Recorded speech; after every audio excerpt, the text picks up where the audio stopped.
Saya sekedar untuk memberikan informasi dulu. Satu, dulu negeri Tibet itu merupakan negeri merdeka berdaulat. Kemudian menjalin kerjasama dengan Republik Rakyat Cina yang komunis. Setelah ada perjanjian kerjasama, Cina mengirim ribuan tenaga kerja ke Tibet, saudara.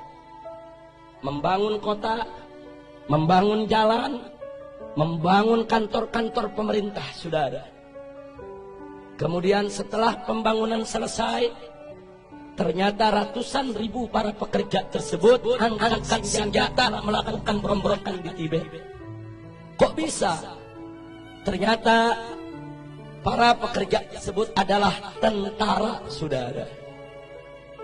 Tentara yang memang dididik, saudara, untuk bekerja. Kemudian setelah itu Tibet jatuh, dikuasai oleh negara Cina, dan pimpinan tertinggi agama yang ada di Tibet, yaitu Dalai Lama, ditangkap dan diusir ke luar negeri sampai hari ini, saudara. Hati-hati, masuknya tenaga kerja Cina ke Indonesia yang jumlahnya saat ini ratusan ribu orang harus diwaspadai. Karena kita sudah lihat bagaimana tegapnya badan mereka, bagaimana perawakan-perawakan mereka, lebih tepat mirip tentara ketimbang pekerja kasar atau buruh, saudara.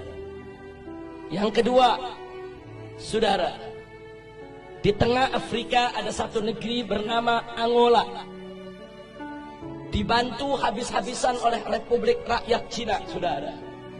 Setelah diikat dengan utang yang begitu besar, kemudian Cina mulai mengatur Angola. Anda tahu minggu ini apa yang terjadi?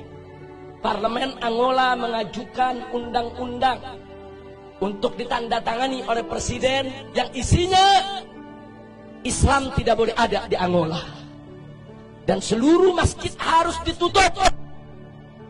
Alasannya karena berlawanan dan bertentangan dengan adat istiadat Angola, saudara.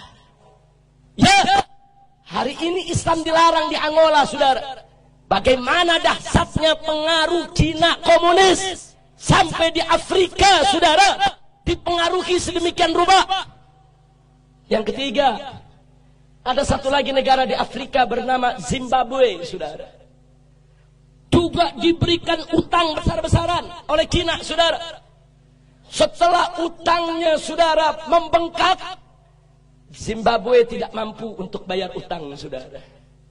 Lalu apa ditawarkan oleh Cina komunis? Dibebaskan dari utang, tidak perlu bayar utang.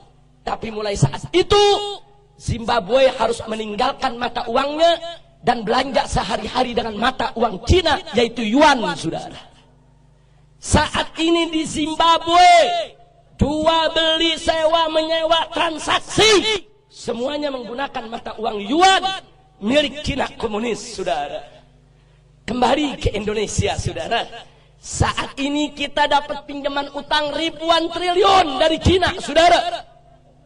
Saat ini kita berutang kepada negeri Cina ribuan triliun, yang 7 turunan kita ke depan belum tentu kita bisa bayar, saudara. Hati-hati dengan ribuan triliun kita hutang ke Cina.